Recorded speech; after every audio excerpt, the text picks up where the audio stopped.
Welcome back to another episode of Harmonious at Lunch, the show that fuels your business success. I'm Brandon Gano, your host and guide through the world of harmonious business growth.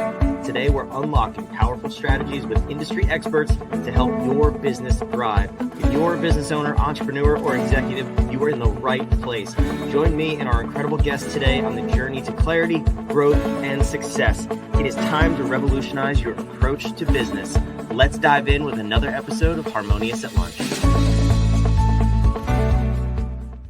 Welcome back to some more bite-sized business advice. We got a good one today. We're going to talk about all the conflicts you have in your life and in your business and how to not screw them up. At least that's the goal. So we're going to see how we can unpack that in 15 minutes. But I have a guest expert with me, a conflict to growth expert, which is super interesting. I'm excited to see what that means. I've never met one of those before. Her name is Kat Newport. Kat, before we go any further, welcome to the show. Thanks for being here.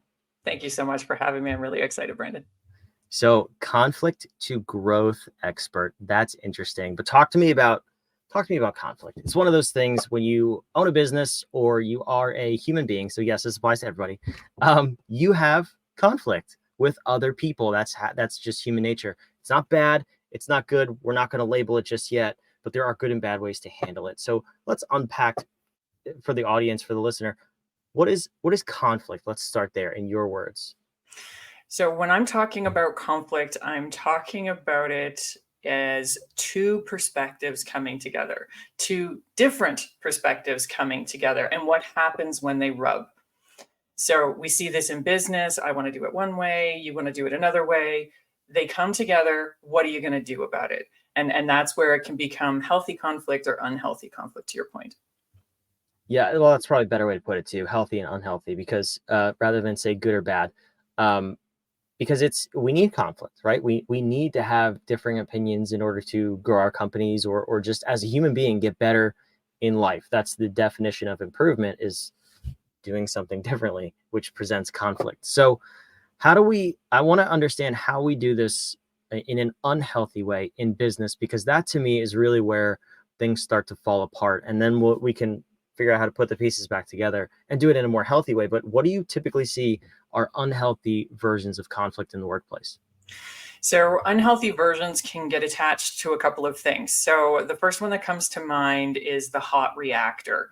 So somebody who looks at conflict sees it as, and I hate to use this word, almost as an ego sort of hit, going, oh my gosh, somebody's coming at me with a different idea. They don't agree with me, and boom, off they go. I've seen this in organizations as yelling. I've seen this as shunning. I've seen this as gossiping. I've seen this becoming huge HR nightmares.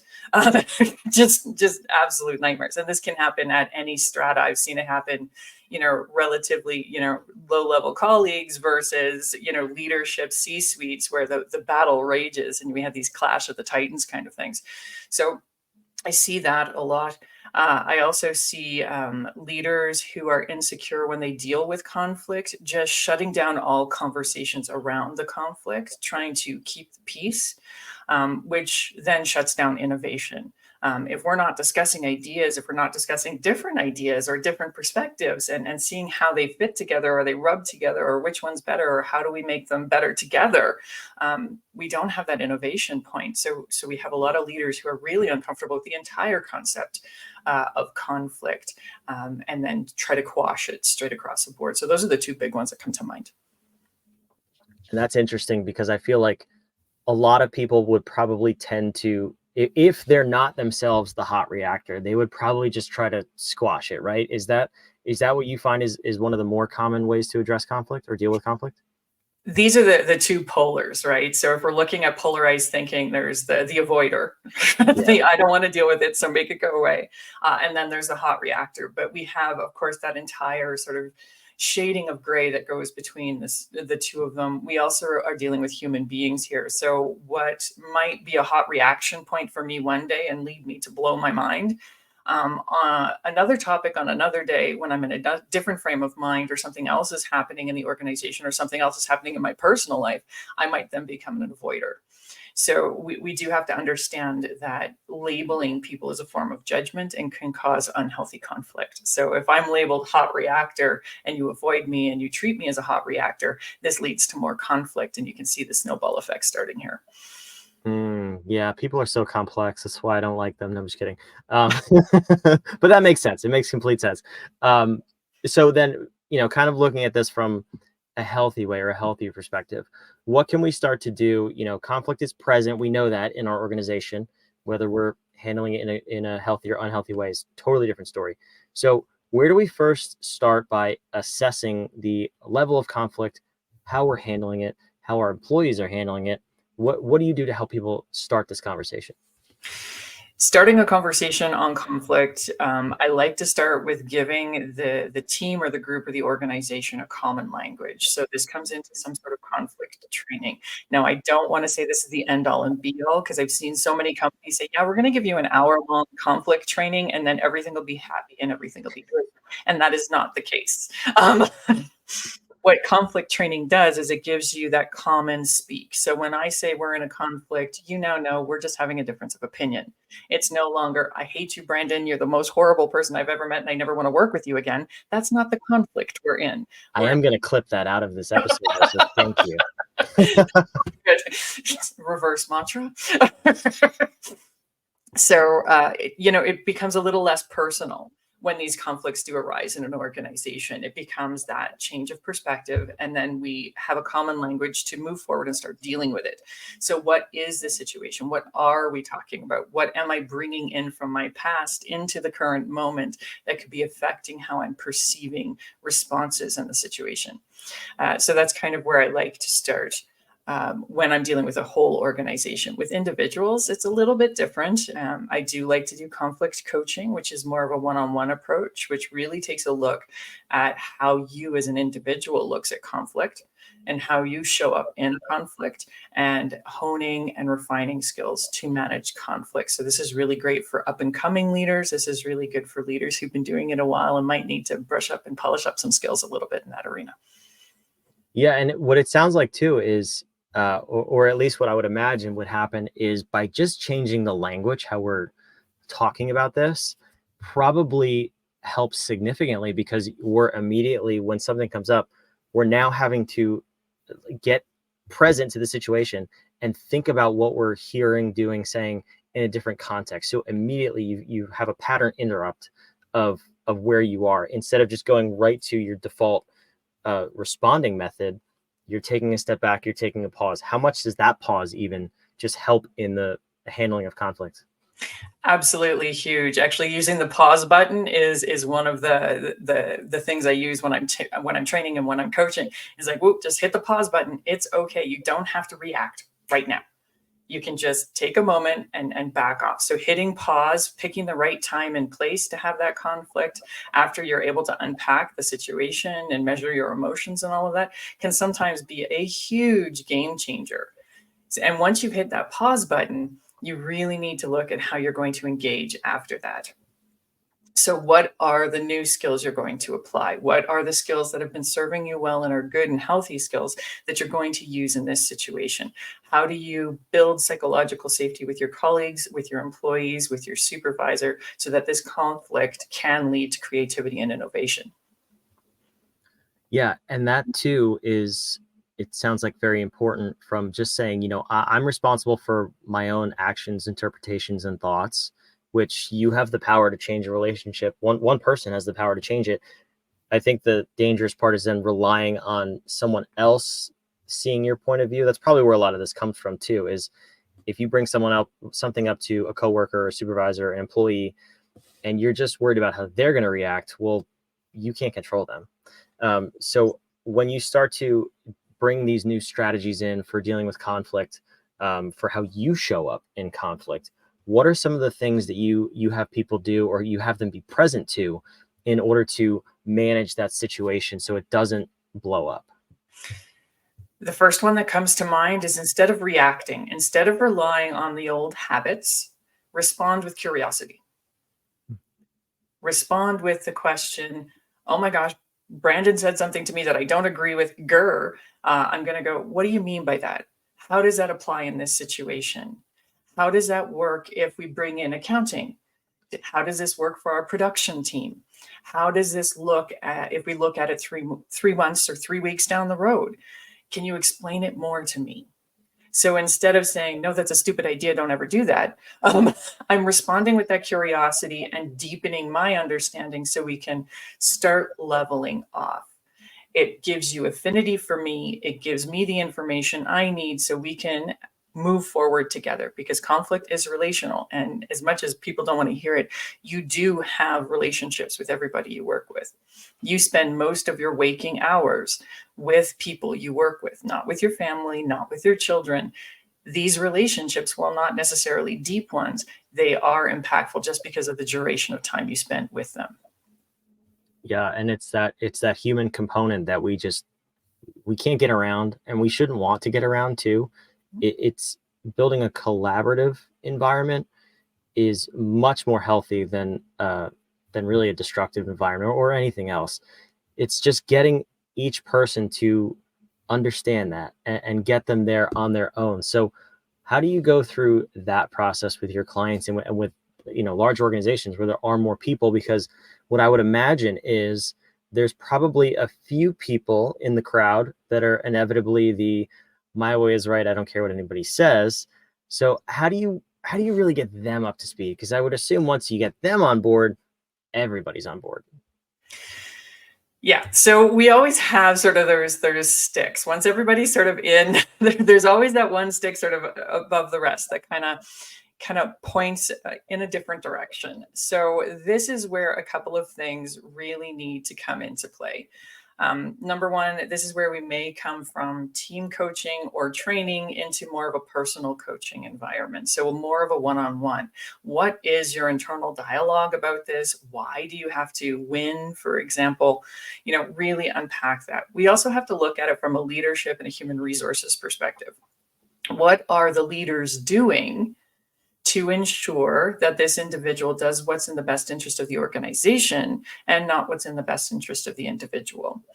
And this can be a really challenging conversation, particularly if the stick in the mud is the rock star, that sales guy who always goes above and beyond their numbers, that operations guy who always, produces more widgets than everybody else.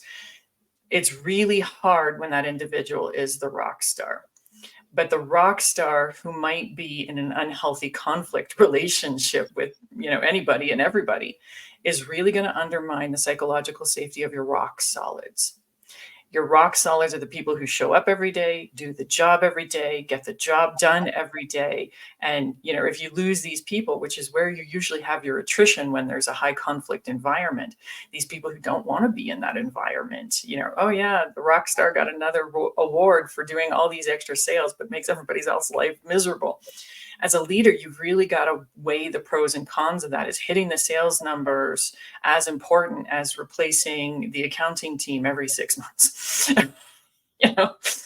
You really got to look at that. And from a human resource perspective, it comes into what is the acceptable organizational behavior and what is not, and how do you guide that from a development perspective, and how do you guide that from a discipline perspective? So we have multifacets going on here when you're looking at those outliers. Yeah, and there's so much involved with that too. Those are obviously tough questions to answer, but you talked to me about this before we started recording, the cost of conflict. Share that stat with me because it blew my mind. But also let's start to unpack all of the other things, like you said, the replacing employees, like what really is involved in the cost of unhealthy conflict. So according to the 2009 numbers I have, conflict in the workplace in the United States alone costs over $350 billion. That's right. That was a B. $350 billion to organizations. So what builds in here? This is employee attrition. It is more cost effective to maintain an employee on the payroll than to go out and find another one, train another one, and hope the job gets done. So we look at the attrition rates.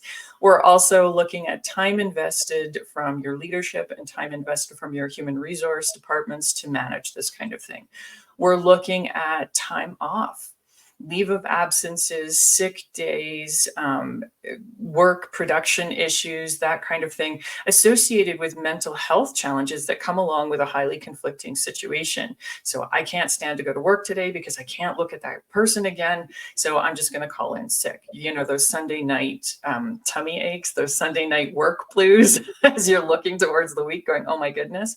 So that comes into play there as well. And this also includes lawsuits. So if you're in a unionized environment, this is your grievances on level 1, level 2, arbitrations.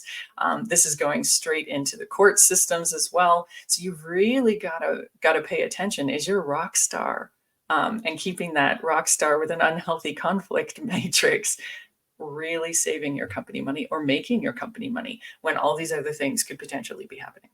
Yeah, absolutely. And I'm curious, the 2009, did they stop measuring because it just got too expensive to measure? What?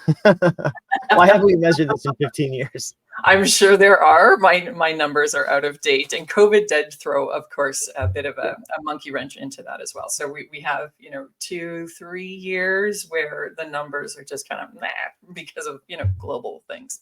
That's fair. And what I'll say is, I assume those numbers are much higher. That number was quoted in the United States because we're just a narcissistic country. So maybe go to other countries and this wouldn't be as bad in the workplace. But I don't know. I'm not the expert on that, Kat. You are. Numbers in the UK, because they have less individuals, are a little bit lower. They're in pounds sterling. This was a 2014, don't quote me, a 2014 ARCUS study, but they're showing 9 billion pounds sterling every year on conflict, and for the same reasons. So when we look on per capita, so we look on head count, it's pretty equivalent. That's so sad. I was hoping you were going to agree with me there. But anyway, Sorry. if we need to figure this out, right? We need to have better, healthier ways to deal with conflict and make it a leverage point for our companies. I think that's the real goal. But outside of your companies, like as an individual, if you can address conflict in a more healthy way, your life will be better. So why would you not want to find a better way to manage this and not just butt heads with people? Let's build each other up and collaborate rather than tear each other down and have true conflict.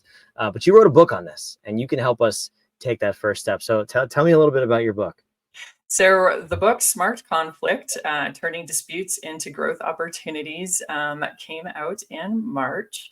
So this book is all about how to look inwards, and it's based upon the SMART conflict model, which is my workshop. So SMART is actually an acronym, and it looks at how we deal with things situationally, how we measure our emotions, how we build an agenda so that we have an appropriate outcome, or we're actually looking to the outcome, that we're looking at our relationships and we're picking the right time and place. So it goes through stories where I've handled conflict well and where I might not have handled conflict well. And I have changed the names of the guilty to protect privacy and not get sued.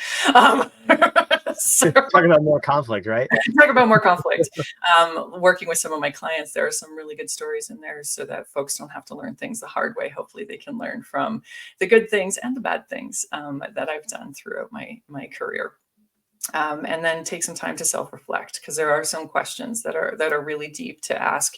So what are you doing? How are you showing up in these conflict situations? So it's quite comprehensive. That's awesome. I would definitely recommend going to check that out. It's smartconflictbook.com. If you're watching, it's on the screen. Wherever you are, though, it's down in the show notes and description down below. You can go grab a copy of the book.